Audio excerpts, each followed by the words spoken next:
one of the interesting things is like, if you want to play niche or you want to really serve the customer well, price point is important. And I generally don't want to be a low cost provider. So things that we do sell in the consumer packaged goods and that we've made ourselves, we actually try and be at a higher price point. We're not looking to be the low cost provider. We want you to have a positive experience. We want to say that the ingredients are better, or however we made it, our process is better. And therefore that speaks to our avatar. And then at the same time, I will say, like, when even looking at the arbitrage markets, when you stay high end, you generally keep people out.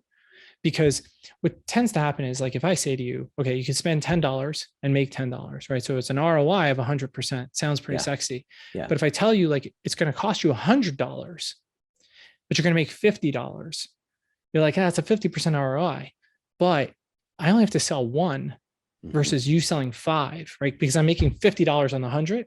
I'm actually making more cash. Now, granted, for me, I have to come up with $100 for my cost of goods, but it's going to keep the low end guy out, because it's going to be pretty prohibitive, because he can only buy one for his $100 versus buying 10. He's more attracted to this shiny object of 100% ROI and get 10 of them. And I'm like, okay, listen, if I can make $50 a pop, I don't care, because I only have to sell a couple of these and I'm going to outpace you, type of thing. So that's one. Mistake number one that too many people make is they put too much money in that first product run, right? Like, don't take your last $5,000 or $10,000 and just dump it into a product before you actually know. Like, test, so let's just make something up and they say, okay, I have this product, widget A, and I really think it's going to be the greatest solution, blah, blah, blah, blah, blah. And it'll cost me $10 to manufacture if I order 100 of them. But if I order 1,000 of them, it's going to only cost me like $7. So think about the savings. And I'm like, yeah, no, order the 100, test it out, see how it works. Like, I almost can say, like, if you're going to build like your own real business, like, I would almost say build the audience first, like create a Facebook group, get email addresses, do a lot of things, hype the product, not in a hypey way, but almost like tell the story, showcase the process that you're going through of, oh my goodness, I did this, like, and even talk about the mistakes you made. Like, oh, we ordered it in beige and it came in cream and we thought this was going to be a disaster. What do you think? Right. And people will be like, oh, it's okay, I still like it, or whatever it is. Right. And bring people along for the journey. And you'd be shocked at like how much, demand there will be behind this group of people who have, like, they've lived it with you, right? Like they feel connection to both the story, the product, the solution, all these different things. And that's why, like, you don't need, 1 million people to buy things. Right? Like, if you have a niche, or you have a following, whether it's on one of the social media platforms or you create a group or whatever it is, and you have like 1,000 people, 1,000 people is a lot of people. I mean, think about, like, if you were talking to an audience of 1,000 people, like how big that room would actually be, right? Like, and if you have 100 of those people who raise their hand and say, I'm really, really interested, I'm going to buy, you're going to do really, really well. So my dinner table growing up was, so I'm one of three. So I have two sisters, smack in the middle. And my mother and father, we always had dinner together, actually. I would say almost like come hell or high water type of thing, but more or less it was every night. And I remember it was generally about 6:30, maybe 6:45 or so. My father was an executive at a large Fortune 500 company, and he was always home, right on time. And we would kind of like, it wasn't like, hey, how was your day? Talk through every little detail, but it was like, what's going on type of thing, but everybody was there. And it was very much a household of this is what's for dinner and this is what you're eating, like it or not, so it's very family oriented. But at the same time, it wasn't like, okay, every night we had a set question that we had to answer or anything like that, but it was organized from this perspective of, we set the table, the kids set the table before my father came home. I guess I would call it almost like a little bit old school, traditional type of dinner table. Interesting. So you made me think of something, and I actually haven't ever made this correlation before, but you're the middle child, right? Do you have any other siblings that are also business owners or anything like that, out of curiosity? No, I don't. You're the lone child. Yeah. Yeah. I just was curious. I had never thought of asking the question, in the the sibling order, with some past guests. So I just was curious. I So always tell it's funny because like most people who know me and meet me, they're like, you don't have standard middle child syndrome type of things. And I yeah, always tell people that like it's kind of because like I have an older sister, so she was always the oldest. Then I have a younger sister, so she was like the baby, and I was the only boy. So a okay, lot of my wife always jokes that like I'm the baby boy. yeah, And so like we each had our own thing that made us like individualized as opposed to like having this, middle child, this or that or whatever it was. yeah. And did you have any entrepreneurial influences growing up, or were you even selling candy or doing anything on your own when you were a kid? I was, but I didn't realize it. So I did sell candy, and then I got really into like I liked playing sports, but I also got really into sports cards as a Okay, market. yeah, And so I used to back then the price guides were not Beckett's, digital. Yeah, back yeah, then. So it was great, before the internet, like you can get it on the drop of a dime. And so I would kind of follow the players, and based on how they were playing, especially like up and coming rookies, if they were getting hot, I would buy them before the next Beckett would come out interesting, and kind of like buy into the arbitrage type of thing. yeah, And so I would go to show. My dad would take me to like these card shows. You go around the tables in these hotel rooms or whatever it was. yeah, But by the time I was 15, I actually was on the other side of the table. I already was selling on, showcasing my stuff and selling at tables. So I didn't realize it then, because I guess it was such. I was I grew up and it was like, hey, you go to college, you get a good job, and you do the thing, and that's what I mhm, did. mhm. But now given what we have and the internet and all these things, that it's like a different feel. But I definitely had it, and I just didn't fully realize it, I guess, at the Yeah. time. I think you're the first person. I don't know why I never thought of that correlation. I used to collect cards too, but I never thought of looking to see who is actually doing well and then trying to, get those cards before, the next month, because you basically had a month in between Yeah, Beckett's, right? yeah, basically. So I never thought of that. That is so funny. That's Yeah, it great. was it was like my arbitrage. and Yeah. um and it's funny because like a lot of the businesses I started out as like arbitrage type of businesses, seeing Mhm. like a discrepancy in the marketplace. Because even when I started getting online, I actually, the first thing I did is I went back to sports cards, and I saw the gap between the physical stores, what the brick and Mhm. mortars were charging, Yep. what eBay was charging, and what at the time what Yahoo Auctions, which was probably the second biggest platform, was charging. And there was margin just in between those three markets that I was able to kind of like make money on as well. So would you buy it on, the cheap market, sell it on the expensive market then? Yeah. Yeah, Yeah. more or That's very less. cool. Yeah. Yeah, Very, very cool.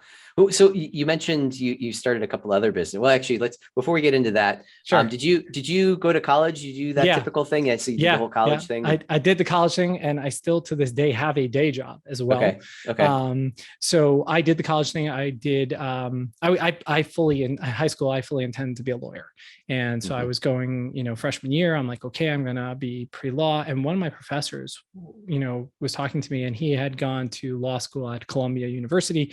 And he said, why do you want to be a lawyer? And I'm like, well, on TV and the movies, they litigate and they find, they find a loophole, Mhm. Mhm. and he goes, you're going to hate being a lawyer. And I'm like, what do you mean? And he says, it's a lot of reading documents. It's a lot of mundane, repetitive things, and you're never going to see the inside of a courtroom. Yeah. And I'm like, what? And so I started to research this. I was like, wait, why didn't How anybody could it tell me be? this? Yeah. Yeah, everybody told me I'm going to be a great lawyer. What's going on? And ultimately, I pivoted freshman year to a business and finance degree. Business came very naturally to me, and again, I didn't realize it with the cards. Mhm. I also had like a bunch of business ideas. I would tell like some people in the neighborhood who were either wealthy or in real estate. I would tell them like different things that ultimately, had people executed, it would have done really, really well. Yeah. And one of them actually said, I think you should get like an MBA. But again, that was like the whole college thing, right? So I got a finance undergrad degree. I went to Wall Street, did investment banking at JP Morgan. Then I did a bunch of like early stage venture and private equity investing, and then spent the majority of my career inside hedge funds or private equity firms, Mhm. investing in or buying businesses, and improving the businesses. But really from the get-go, like literally from like day job number one, I started online because I just saw like these opportunities to do things that I really enjoyed, including like getting back into sports cards and things of that nature. So Yeah. I still have multiple businesses and I still have my day job now. I'm at a consulting firm where I consult for private equity firms and hedge funds Okay. in terms of valuing businesses, valuing investments and things of that nature. But to my core, like I just really like business. Yeah, I love that. I love that. So what are some of the other businesses that you've started? Some of these other, I guess, are they all arbitrage? Are they all No, online or? Okay. that most of them are online, but they're not all arbitrage anymore, especially. So what actually happened was when I first got into the arbitrage, it wasn't, nobody called it that. It was really Yeah. just like I was finding like opportunities in the marketplace, let's call it.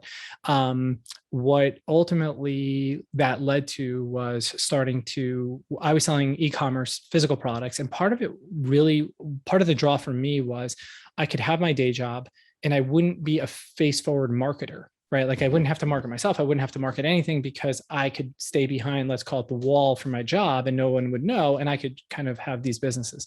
So e-commerce allowed me to study the data, look at trends and different things like that and see opportunities. So I would actually buy the inventory and take ownership of it. And I started getting into wholesale and I was buying wholesale. And then I moved into having exclusive relationships with manufacturers or distributors Okay. to sell as Amazon grew. It started on Amazon as I moved away from sports cards and I was getting into all different things. Amazon only allowed you like books and DVDs and things like that. So back then, again, like in the early 2000s, I was selling Disney DVDs because before Disney Plus, you had a small window where you could actually buy like the Princess DVDs or Lion King or something. They would come out for like a 90-day window or 60-day window, and then they would put it back in the vault. You couldn't buy it.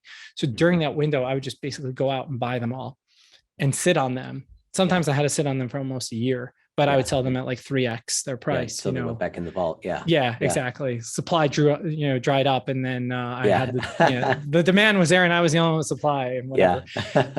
But ultimately now, as I got into more and more wholesale, we got into making our own products. So we have our own line of products.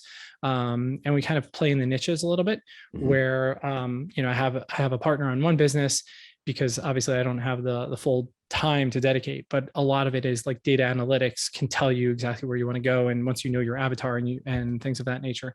I have a couple of those. Amazon led to having a couple of service businesses related to either Amazon or Amazon related things, because there's just like a whole slew of things, whether it's the advertising side or the administrative side. And so I've built up different things and had either different partners or people operating a lot of these components. And then I have another digital course product where I partnered with a few really great marketing people who really teach people how to build businesses. Her name is Julie Stoyan. She runs a software company called Funnel Gorgeous, and they had like a lot of people who really needed to just know basic personal financing, investing, and like that. So we created a course called Future Fund. I'd say like that encompasses most of the things. Yeah, very cool, very cool. Yeah, I don't know if you want to get into any of the niches that you're in or any of the products, but have you? You mentioned that you were going down the path of wholesaling these products. And you mentioned that you do the research, or you have someone do the research, one of your partners do the research on what type of the emerging markets are starting to come, getting to be popular. Do you have any insights into how to identify what those markets are, or is that something that basically your partners pretty well had already had all done all of that research and all of that that type of evaluation of different verticals or what have you? So when I started, I didn't have a partner. I started on my own. And I was doing a ton of research on my own. And now like there's so many tools out there that didn't, like when I started, like in 2011, when Amazon created FBA, fulfillment by Amazon, basically you find the product, you buy the product, you get it to them, they handle all the fulfillment, right? So you see the blue check mark for Prime. A lot of people don't even realize that it's not even necessarily Amazon who is the retailer, they are the fulfiller. And so when when I started, like I was doing all the research myself and I was doing all these things, and we partnered up because we were playing in some of the same niches. And I was part of a bunch of seller groups, and one seller said, "Oh, I have this problem." And I knew exactly what their problem was because I had gone through it like a year or so earlier. And I said, "Oh, I have the solution." And as soon as I helped them with it, it just, I don't know, my philosophy in general is like give, and eventually it'll come back around type of thing. And so that was how our partnership started. And so even to this day, I think there's two different things out there in thinking about, like if someone's listening and saying, "Hey, I really want to get into the physical product space," or "I want to do that kind of thing." Amazon, you have to think about Amazon as it's a sales channel, right? Like don't think of it as a Amazon business, quote unquote, because there are Amazon businesses out there. And actually yesterday in the news, Thrasio, which is probably like the biggest, let's call it roll up aggregator of brands, they just raised another $1 billion at a $10 billion valuation. Yeah. I have a lot of thoughts on that, so we're not going to get into that. But that aside, you can sell an Amazon business, but if you are like in buying wholesale and just reselling it, I call those cash flow businesses. So they generate cash flow and they generate positive cash flow, and you can make a lot of money, but you don't really have a core asset per se. True. In the sense that like if the manufacturer cuts you off or Amazon shuts you down or who knows what, right? Like you're a little bit at, the beck and call of other people.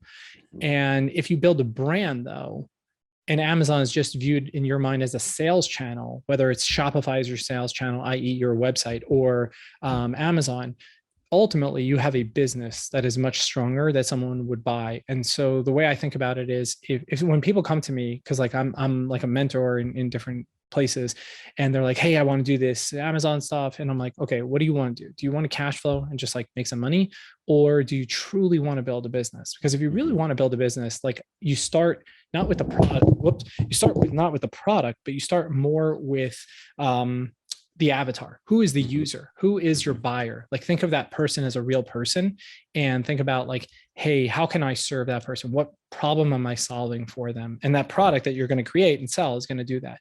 If you're just like studying the data and says, okay, this Amazon product, it's clear that based on the data, I can sell high velocity of this item, then you have a whole different, let's call it business model, but I think of that as much more of like a cash flow. You're not necessarily building a business. So depending on what you want to do, I can direct you more one way or another. Got it. And when you are looking at, how do I want to phrase this? When you're looking at, do I want to create a business, or do I want to, just have cash flow basically? So, do I want to create a brand, or do I not want to create a brand? Yeah. What types of, check boxes do you have to check off that, yes, this is the better way to go. And this is what's going to be involved, with that. Obviously, everyone's going to think, "Oh, I need a domain name. Then I'm going to need a website. I'm going to need a logo, and obviously, some type of a catchy name." You have to do all of those types of things. But I guess the question is how is there any reason why you shouldn't go down the path of creating a brand and just go for the cash flow? Are there situations where that might be the better choice than what the brand choice might be? Yeah, no, totally. So I think obviously it depends on the person, depends on their capital, like in terms of how much capital they have today to deploy. Because one of the, I think the most underestimated things about physical product businesses is the capital intensiveness of it, in the sense that like you are on almost an ongoing basis, you are reinvesting money back into the inventory, right? So an inventory space business just has that need. So the way I think about it is like, if you're at like ground zero and you have no money, you may want to start with a cash flow just to build your bank account so that you can start the brand. Yeah. And you can build a brand truly on Amazon without actually having to like think about like, oh my God, my website, like these things can come later. There are ways to drive traffic to your website later. There's ways to get your customer. So the issue with Amazon, in the sense of, if I sell on Amazon as a sales channel, Amazon takes the payment. Amazon it's Amazon's customer, right? Yeah. I'm delivering a piece of good, widget A or widget B.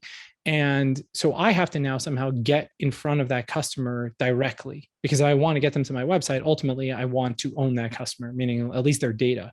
Yeah. And so there are ways to stay compliant with Amazon rules and actually then migrate that customer from, let's call it the Amazon platform, to your own. But yeah, it's a little bit more challenging.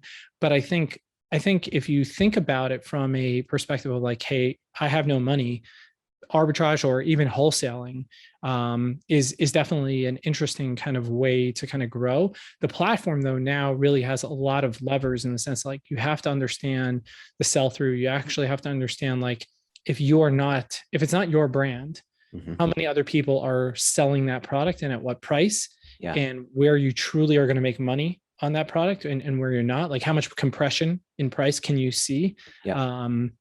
Because most of the time you're looking at historical data, and you need to a lot of times piece in a lot of different pieces in the history to get the full picture. But if you're starting from ground zero and you are the only brand, you obviously you know that you can have it. In terms of like, hey, should I get into cash flow, should I get a business, build a brand, I would say like one of the few times I would always say like, oh, you know what, if you want to cash flow, makes a lot of sense, is if you're just going to use it to fund other things, i.e. Yeah. other your physical product business or real estate investing or whatever else you want to do. But the other way is like, if you have a niche and you have access to something that the average person just doesn't. I'm going to throw out a niche. And let's say you are someone who you're a dentist, or you work in a dentist office, or something to that effect. You may have the ability to buy dental equipment that your average person doesn't even know where to go, doesn't have a contact of how to buy like the tools that they use and dispose of, or whatever the heck they do, right? And that may be like, I don't even know, but it may be a super niche thing that people are looking for, if not on Amazon, maybe even on eBay, Yeah. and something to that effect. And now you have like an advantage, right? You have a differentiating factor. You may be able to buy it at cheaper, who knows what, right? And in that case, I'd say, hey, like, why not make excess cash flow from that?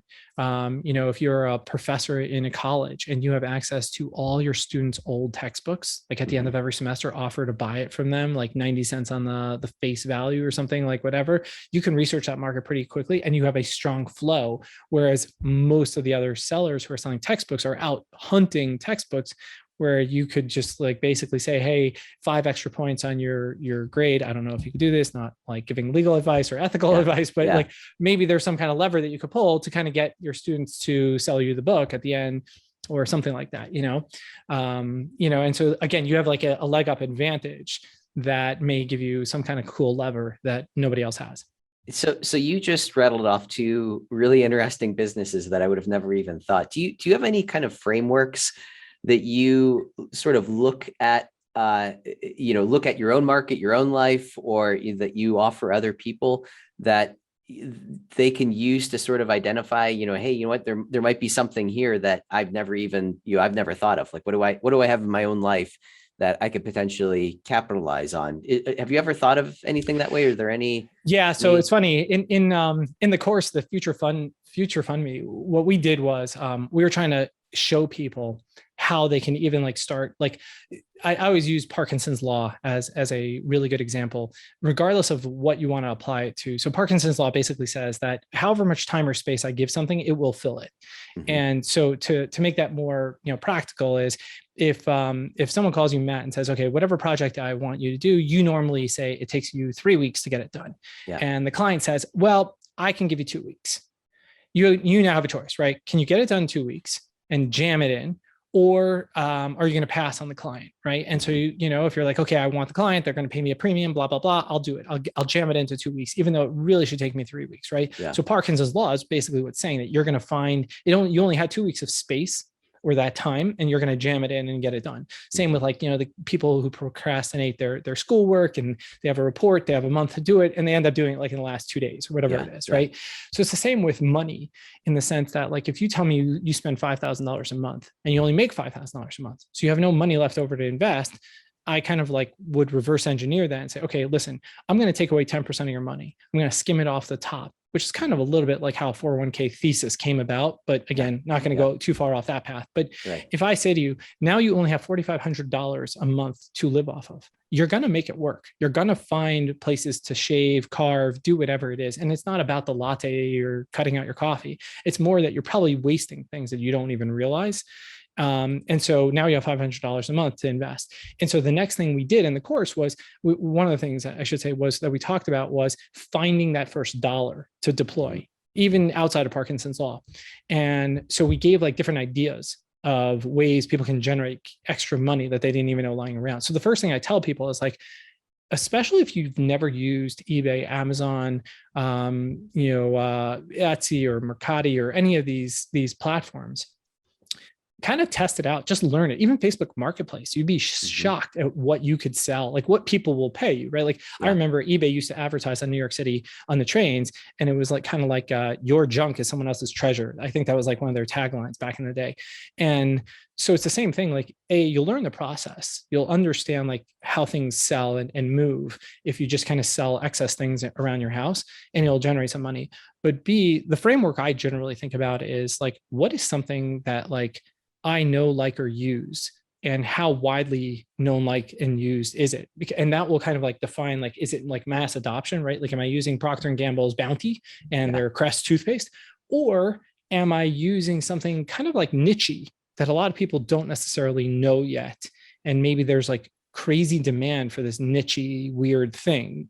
So I'll give you an example, like Trader Joe's, right? So it's a regional grocery. I use it in loose terms, but like it's a regional store, right? Like you can't get Trader Joe's in every state. Yeah. And so now the market's kind of compressed, but on Amazon, there's demand for Trader Joe's in states that people don't have access to it. Wow. Yeah, oh yeah. So people go into Trader Joe's, literally buy. So this was arbitrage, right? Like you go into Trader Joe's, you buy it for whatever, and you sell it at a markup on Amazon. Now, granted, these markets have changed, but like think along those lines. So the framework that I would tell people is like, okay, think about things that you have that maybe somebody else has. Like there's Myers and Ollie's. These are like Midwest type of like closeout kind of stores, like where we has like Big Lots are more national. Again, these are places that you can kind of find things that not everybody else can find, that people don't always have access to. So I think there's always things. It's funny because like when I started on Amazon, even fulfillment by Amazon, I actually was selling like toothpaste and things of like that nature because and I was making great margins.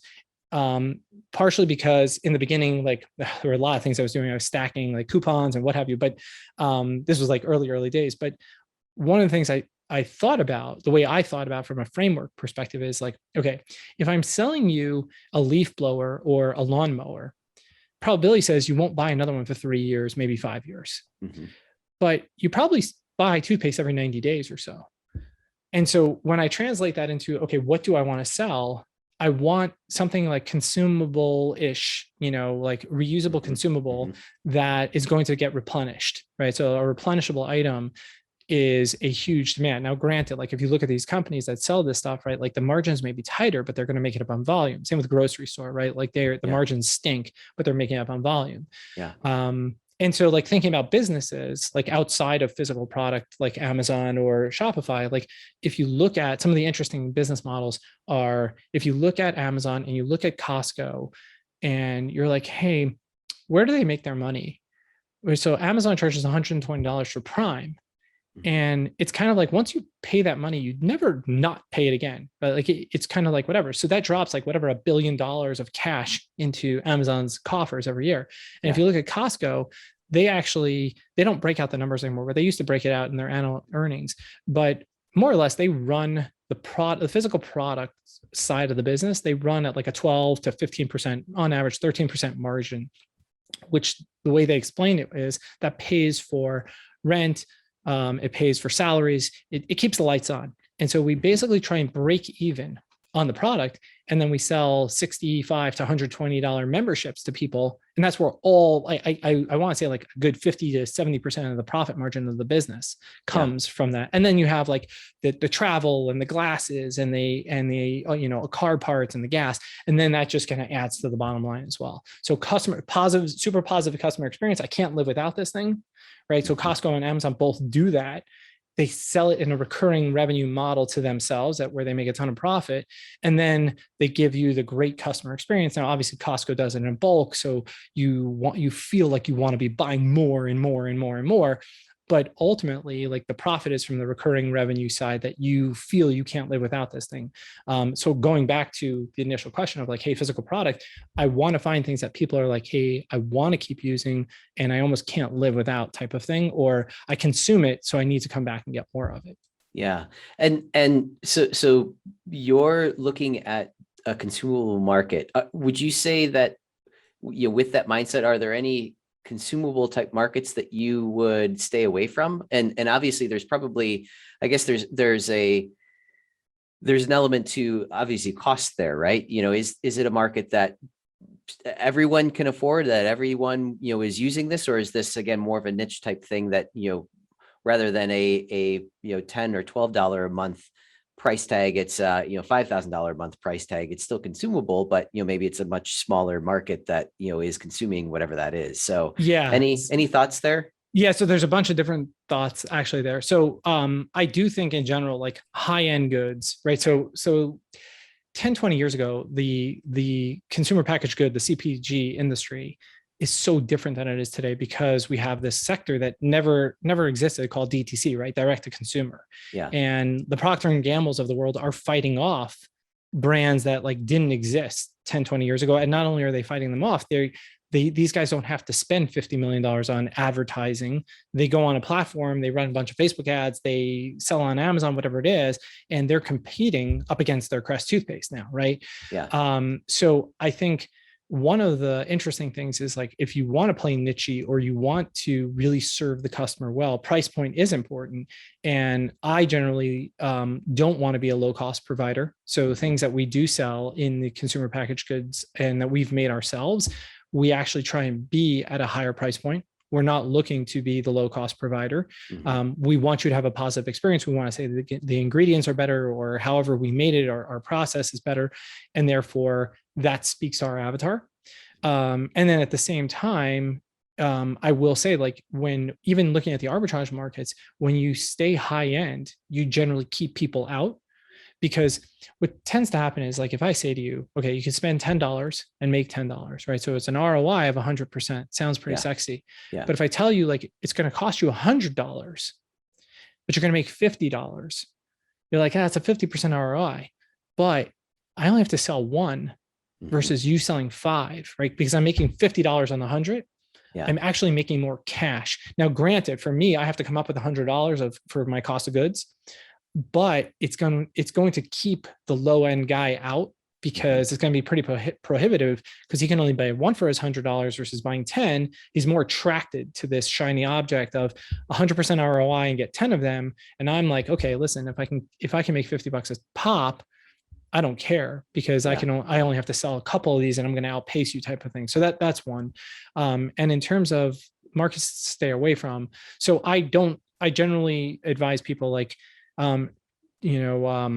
vitamins and supplements and nutraceuticals is a crazy competitive space. Like if you have some real advantage or you have like, hey, this is going to be for this customer and I'm going to solve this problem. And I really know I'm not talking you out of it, but just know that the competition in that space is massive. And therefore like you're going to go up from an advertising cost. It's going to be massive. It's also there's going to be manufacturing costs. You have to test it. You have to do this, do that. And probably partner with a manufacturer who's done this before, who can kind of give you like a pretty big lead time.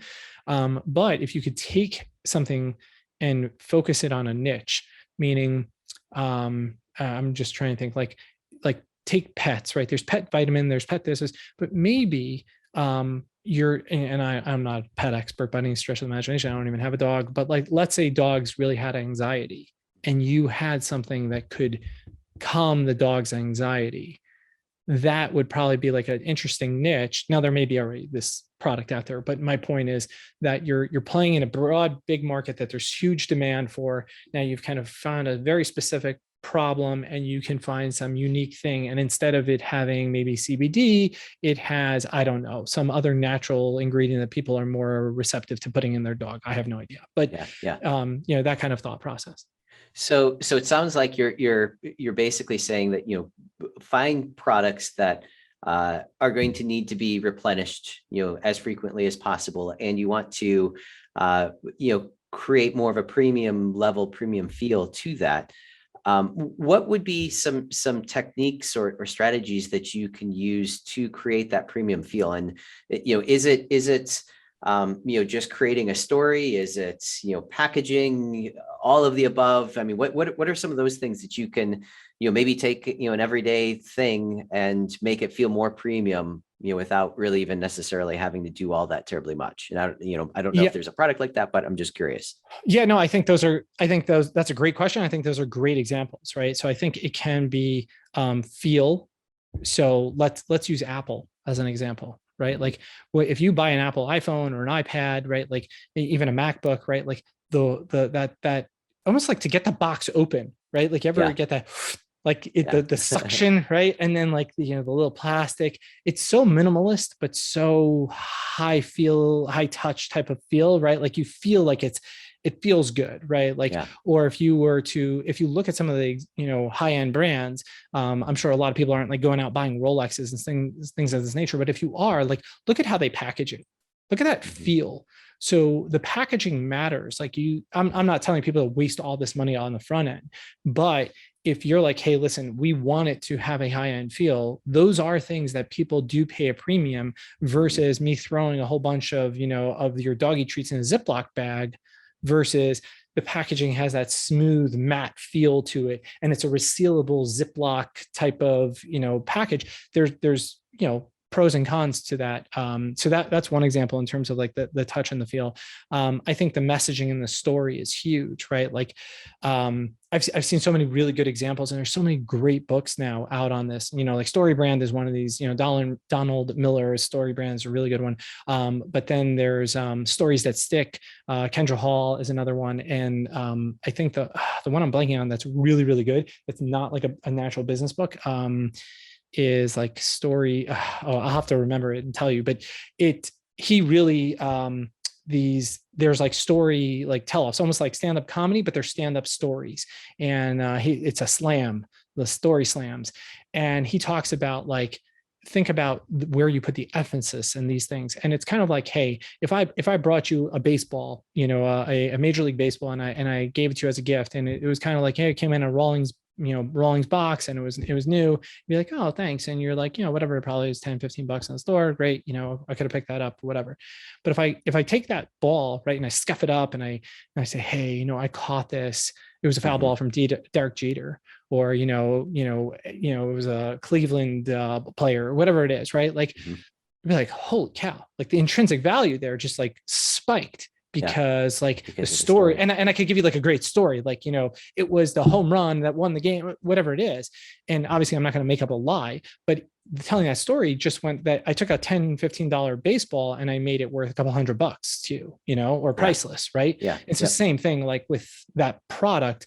Like there's a brand that I advise, and it's a kid's probiotic. And it does a great job, and it's a live culture. So it's not like it's not a pill and all these different things. And the product's really good, but the story not only is so good that she was like, hey, this is my story. The mom, she actually wrote a kid's book and had it illustrated called The Good Buggies.